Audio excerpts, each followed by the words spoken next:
வணக்கம் பிள்ளைகளே. இப்போ வந்து நம்ம மீன் குழம்பு வச்சிட்டோம். இப்போ வந்து முட்டை தொக்கு எப்படி பண்ணலான்னு பார்க்கலாங்களா? இன்றைக்கி முட்டை தொக்கு தான் செய்ய போகிறேன். முட்டை தொக்கு சூப்பராக வெங்காயம் தக்காளி பூண்டு எல்லாம் எடுத்து வச்சுருக்கிறேன். இப்போ முட்டை தொக்கு எப்படி செய்யலான்னு பார்க்கலாங்களா? கடாய் வச்சுருக்கிறேன். கடாய் போட்டு கடுகு வெந்தயம் 2 போட்டிருக்கிறேன். கடுகு பொரிஞ்சு போச்சு.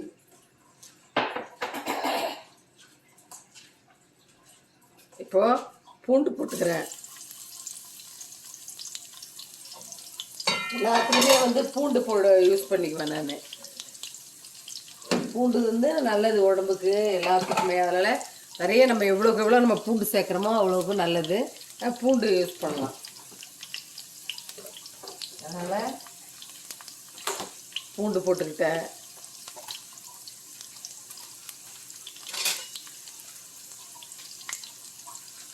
கொஞ்சம் இஞ்சி பூண்டு விழுது கொஞ்சம் போட்டுக்கிட்டேன்.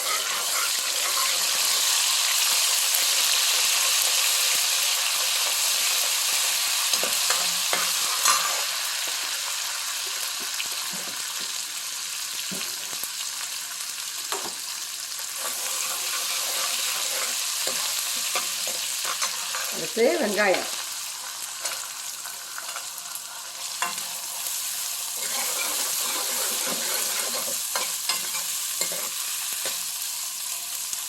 வெங்காயம் நல்லா வதங்கட்டும். வெங்காயம் வதங்கிறதுக்கு உப்பு போட்டுக்கலாம்.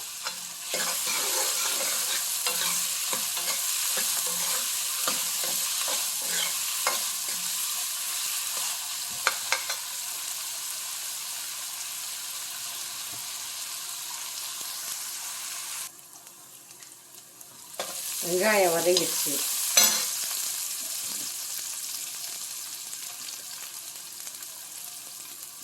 தனியாத்தூள் 2 ஸ்பூன், மிளகாத்தூள் 1 ஸ்பூன். நம்ம காரத்துக்கு ஏற்ற மாதிரி. நான் கொஞ்சம் காரம் கம்மியாக தான் போடுறேன். காஷ்மீர் மிளகாத்தூள் போடுறேன் நான்.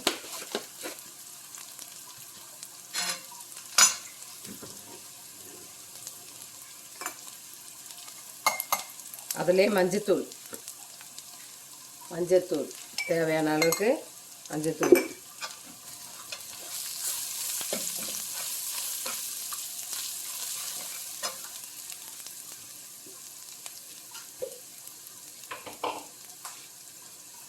தக்காளி ஒரு 4 தக்காளி அடித்து வச்சிருக்கிறேன்.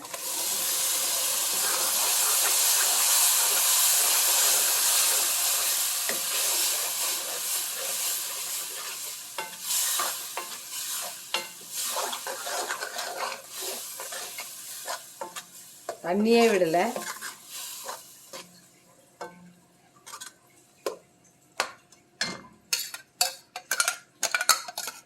அதில் இருக்கிற தக்காளியில் இருக்கிற தண்ணியே தான். ஒரு 4 தக்காளி மிக்சியில் போட்டால் அதே தண்ணி.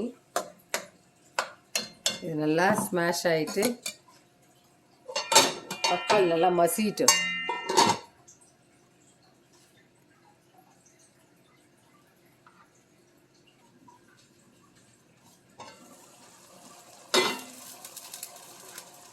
தக்காளி பாருங்கள். அந்த தக்காளி தண்ணியிலே இவ்வளோ நேரம் நல்லா இதுவாகிடுச்சு பாருங்கள். இந்த ஜாரில் இருக்கிற கொஞ்சம் தண்ணியை ஊற்றி கழுவி இப்போது நல்லா அதை பச்சை வாசனை போகணும். தக்காளி எல்லாம் நல்லா மசியணும். தக்காளி ஃபுல்லாக நான் அரைக்கலை.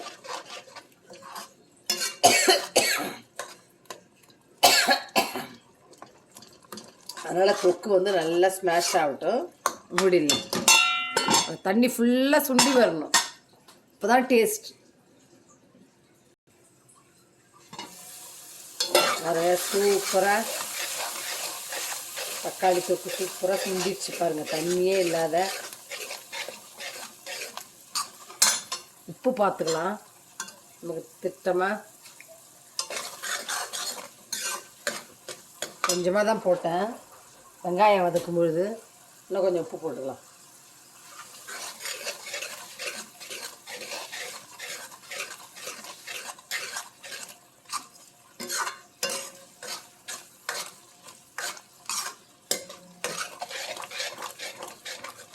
தண்ணி கொஞ்சம் தான் அந்த ஜாரை கழுவி ஊற்ற தண்ணியே ஊற்றலை பாருங்கள். இவ்வளோ சூப்பராக இருக்குது பாருங்கள். இந்த மாதிரி நம்ம தக்காளி வெங்காயம் போட்டிருக்கேன்.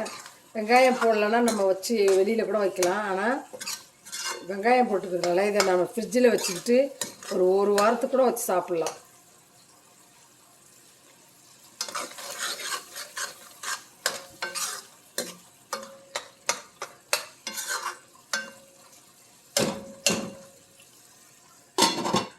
லூசு திருப்பி வச்சுட்டு இருக்கிறேன் போன கரெக்டா?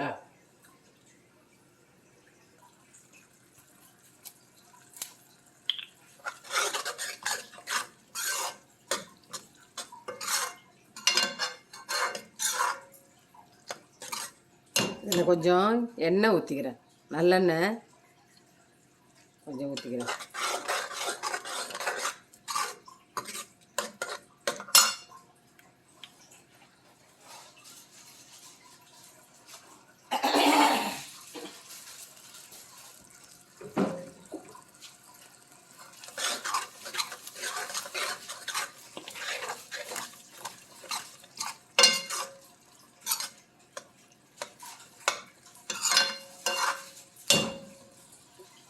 இன்னும் கொஞ்சம் அப்படியே நல்லா திக்காகட்டும்.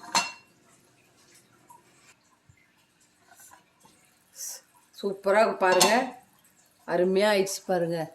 தக்காளி தொக்கு பண்ணி தொக்காவும் வச்சுக்கலாம், இந்த முட்டை போட்டும் வச்சுக்கலாம். எங்கேயாவது ஊருக்கு வெளியூருக்கு எங்கேயாவது போகும்போது இட்லிக்கு சூப்பராக இருக்கும். முட்டை கட் பண்ணி வச்சுருக்கிறேன், ரெண்டாக போட்டிருக்கிறேன். இதை அப்படியே போட்டுக்கலாம்.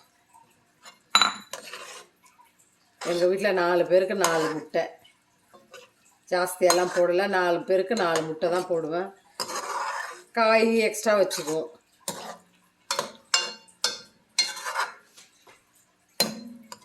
சூப்பரான தக்காளி தொக்கு பாருங்கள். இந்த மாதிரி நீங்கள் செஞ்சிட்டிங்கன்னா தக்காளி தொக்குலே சாப்பிட்லாம். தக்காளி தொக்கு ரசம் வச்சுக்கலாம், எப்படி வேணால் செய்யலாம்.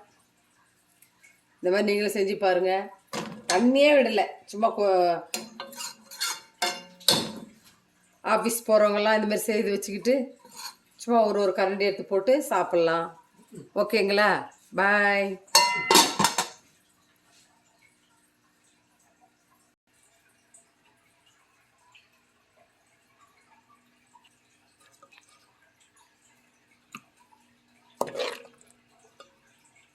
இந்த மாதிரி பாருங்கள், சர்வ் பண்ணணும்.